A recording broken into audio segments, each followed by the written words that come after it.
What's up, guys? Mark Fleetwood here. Welcome back to the Daily Grind Trader. Today I'm bringing you something new from the channel. You can see we're on a new exchange and we're going to go margin trading, taking a look at 10x trading. Stay tuned. I'm going to tell you everything about it.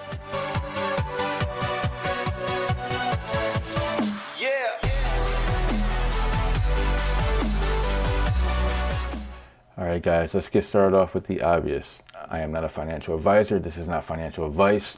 This is for educational and informational purposes only. Please do your own due diligence and remember that you trade at your own risk.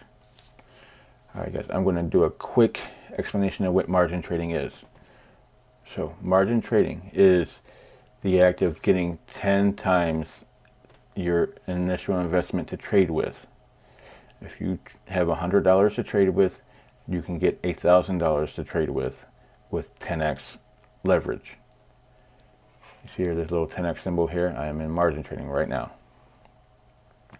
With that being said, you don't get that for free. You don't get that without risk.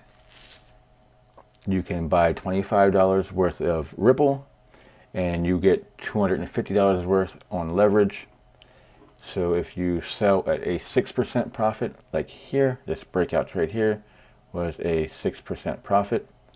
With leverage, you get 60% profit because you only have to sell back to the exchange the initial money that they gave you.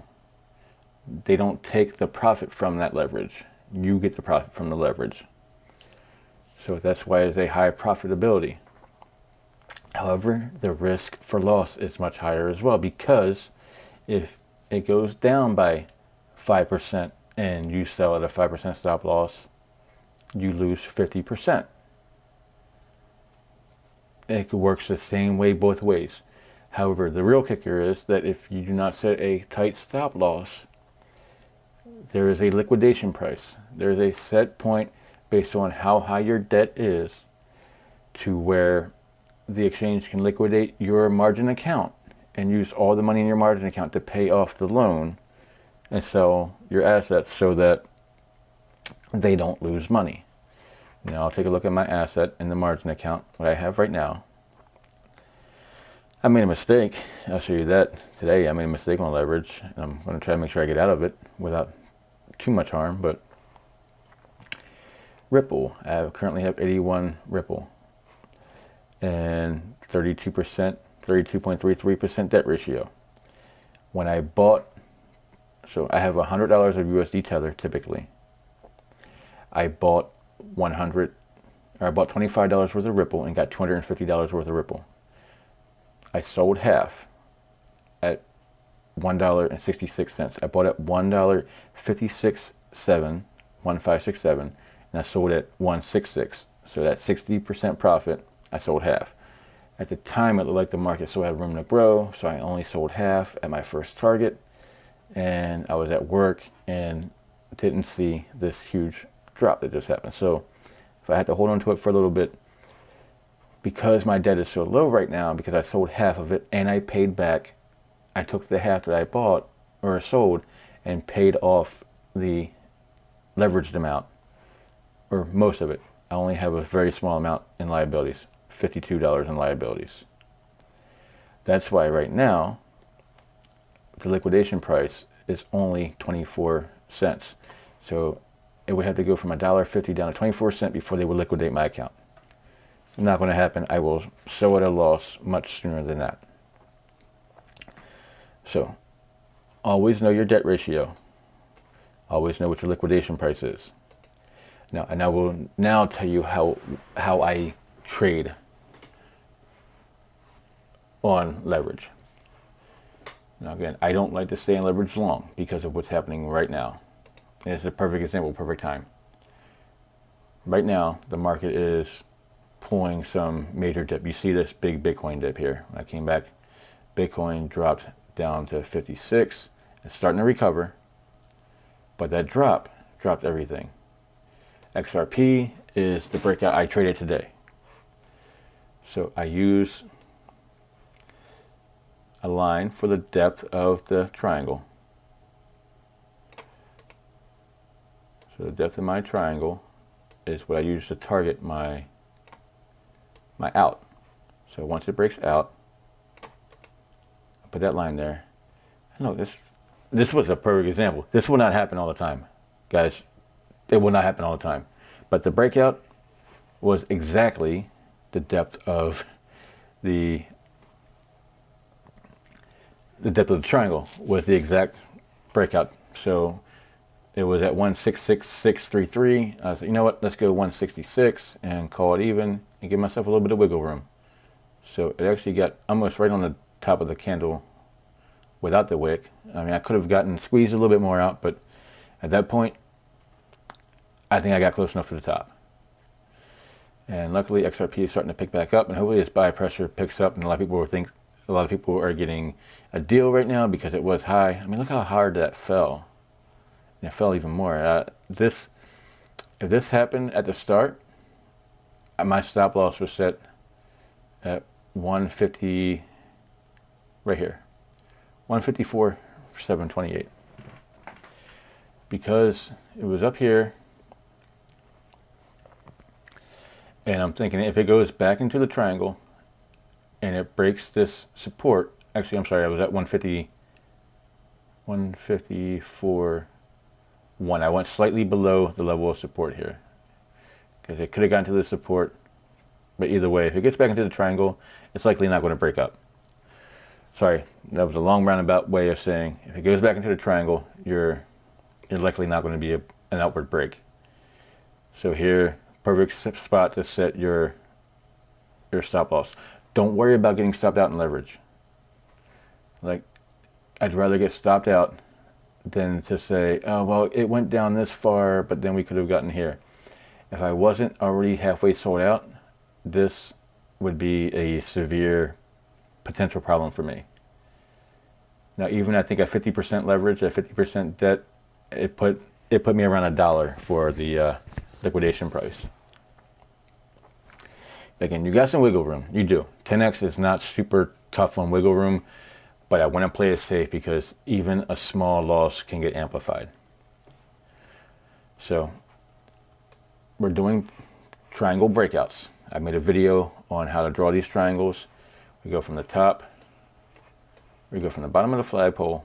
This is where the upward trend started. This is where it stopped. Going across, we had a pretty solid line of support here. Support, support. You got a wick through it, but it came right back up. It didn't finish the wick. There's 3 touches on this line, so I felt pretty good about putting it on this line. Downward resistance, resist, resist, resist, resist, resist, resist, resist. That resist kept getting pounded. That resistance kept getting pounded, excuse me. So then we broke out here. You see this candle finished the body outside. And I went to wait for this to confirm. This candle sold down, or it bought up. I'm sorry, it bought up first. This candle finished here, started, bought up, sold down, tested this line, but it never broke back in. This candle is where I bought. 1675. So right near the top of this candle is where I bought. I was fine with that because I knew once we had this confirmation that we were out, we retested, and we didn't go back in, I was cool. I was good to go. So this was at 2 o'clock. Actually, let me see. I got to convert this time frame to Eastern Standard Time because this is the universal time. So this was noon, 1 p.m., 2 p.m., 3, 4, 5, 6 p.m. Yeah, by 7 p.m. This ended right here at 7 p.m. It was right around 7 p.m. So from 2 p.m. to 7 p.m. 5 hours, 60% profit. Get in, get out, call it a day. And I might go ahead and sell my other half now because I'm currently now back above my buy-in price. But I might let this ride a little bit. I've got the leverage is, the debt ratio is so low, I'm not too worried about it. I can let this ride out a little bit. This is also why I think it's good to hit your target and sell a percentage. you sell that percentage, you pay off your debt, and now you can play with the other half, and it still have 100 XRP to play with. So 100 XRP, if it does go, now I'm also doing breakouts on the hourly chart. If I go on a daily, I'm going to have to spread this out a little bit, but on a daily chart,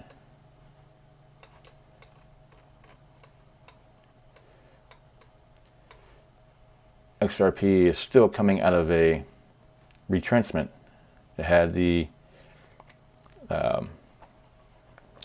Morningstar coming out of retrenchment. I hit that little breakout of triangle. Now I can wait and I can hold on to this for a couple of days and see if I can get 195, 192, because I got rid of the debt. So to me, that is a huge way to go. Get rid of your debt. Let the rest kind of ride out. My debt ratio is only 32%. Now, if I want to make another trade, if I want to do another breakout trade, I would likely sell this out before making another breakout trade. If I find one that tomorrow I see a breakout that I want to try, or that it confirms and I want to trade it, I may do that. I may sell this wherever it sits and then trade another breakout. But I want to make sure I find a breakout that is ready to break out and confirm beforehand. I want to show you one that I would not buy. I would not trade. You go back on the 1 hour chart. So this works out. So VeChain. VeChain had a great breakout. I mean, look, this thing went through the roof. It went up, up, up. This would have been like a 120% gainer. But I hope you can see my problem with this one. Why I wouldn't have bought it.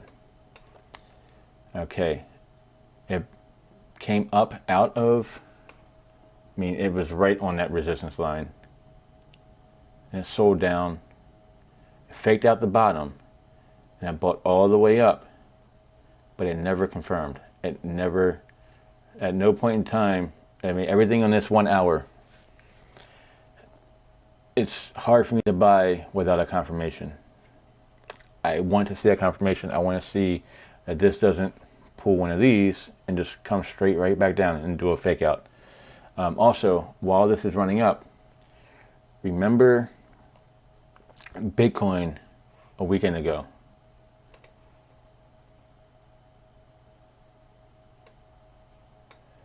When we hit very near bottom at 47,000. I might have to put this on a 4 hour chart because I was testing this on a 4 hour chart. Look at that wick. Wicked all the way down. That's not the one. Is it this one? Yeah. This wicked all the way down to what looked like a new breakdown. It looked like it was going to break down and out.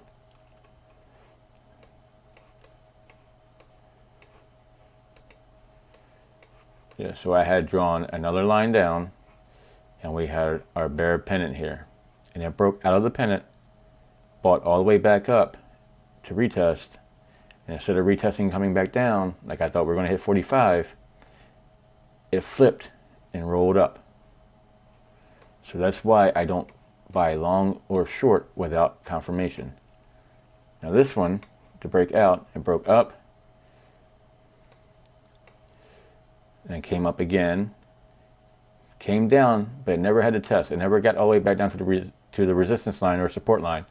So once this candle finished here, finished this hour, well out, I'm ready to buy here. I'm ready to buy this bottom, 54,000, and we would have gotten up to 58 here. And if you look at where we're looking at 57.6 here for the price. Actually, you know what? This candle's a little short. I'm gonna be honest. This actually is a little short compared to where it should be.